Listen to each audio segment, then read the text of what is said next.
seeking for better leadership, accountable leadership, more human rights, more freedoms, but most importantly, an end to corruption so that we can use our resources for the betterment of our lives and the lives of our people. What is it like being in opposition in Uganda?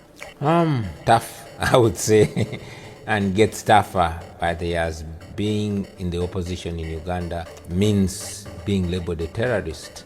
You see, Uganda happens to be a country ruled by General Museveni, who has ruled it for almost 40 years. And challenging his authority in Uganda is challenging the national military, the Uganda People's Defense Force. Being against Museveni is being against every institution of state because he has captured all state institutions.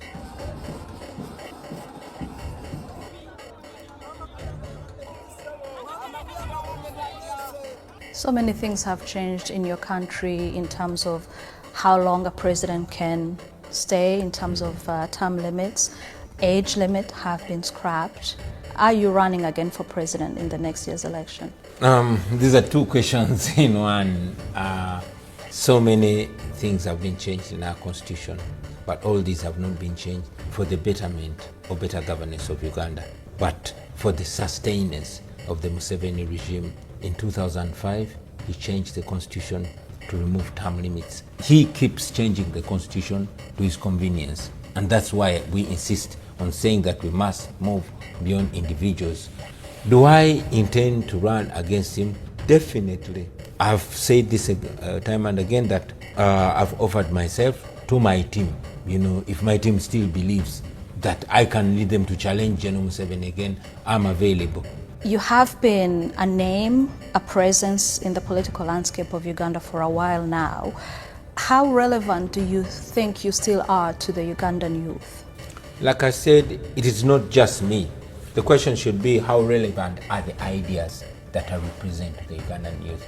And they are very relevant because I speak about the reality. I'm presenting in black and white the option to the situation that we are living under right now. I don't present myself as the most knowledgeable or the most qualified, but as the most committed to this reality that we see. The reality that the corruption has sunk our country and has stalled our development. As returned by His Excellency the President, be ready. You've been through so much, of some of which you've mentioned. The arrests, the beatings, being shot at, tear gassed. At what point do you sit down and think, this is too much, maybe time to bow out? Or does that never cross your mind? I am no Superman. I'm a human being who feels pain, who gets scared, who gets anxious, who gets worried. I am no Superman. You're asking at what time do I say enough is enough? At all times. Every time I'm under attack. Every time another brother is abducted, another person is killed. Every time I visit my friends in prison, I'm like, enough is enough. But again, there's no alternative to this. This is a one-way mission. Either getting our freedom or we die trying.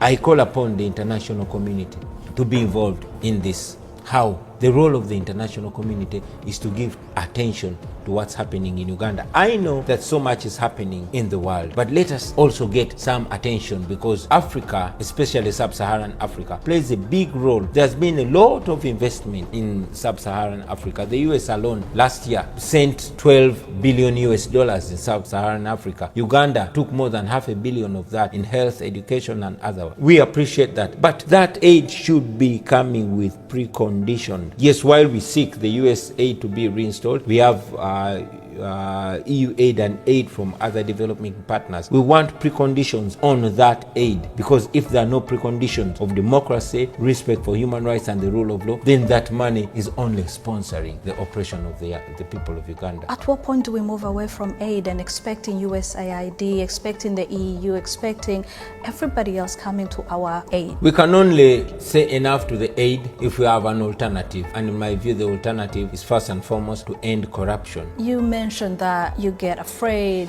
you're scared, you get anxious with what happens around you in your life. You are a father, you're a family man. What kind of conversations do you have with your children, because they are young? Initially, my wife and I had decided to keep our children out of this and to keep them ignorant, but you can only do that so long. Our eldest son is 19, our youngest daughter is 9. Children of this generation know everything, so we decided to be honest with our children. They know exactly everything that's coming back, that is happening. I mean, they've been lucky enough to travel with me out of the country a couple of times, and they've seen better governed country, so they understand what we're fighting for. We take lessons from struggles for freedom, struggles against slavery, struggles against apartheid, struggles against colonialism and the like. These are not struggles for one generation. President Museveni came to power aged 42, a year younger than you are now.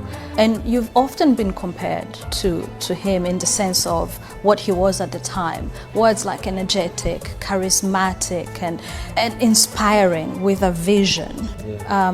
Is there a danger that you yourself could end up being looked at the same way as you are looking at President Museveni of 2025? Yes, it worries me, because clearly Museveni was an amazing person. It worries myself. I was named after Robert Mugabe. He was a great revolutionary of the time. Our leader of opposition was named after Museveni because he was a great revolutionary. These guys meant good, or at least it looked like that. But we also know that power corrupts, and absolute power corrupts absolutely. We must constantly remind ourselves. But we know that we as individuals are prone to human weakness. Therefore, first we want to build a team of like-minded people that can hold each other accountable. But most importantly, once we get there, we want to build strong institutions that can outlive human weakness and human greed. So we want to empower a nation, for that nation to be able to hold leaders accountable, so that at the end of it all, we have leaders that are actually servants to the people, that actually fear to offend people, to mess up things. But as of today, the people fear the leaders. As of today, people are accountable to the leaders. It's supposed to be the other way around. What is your message to the current Ugandan leadership then?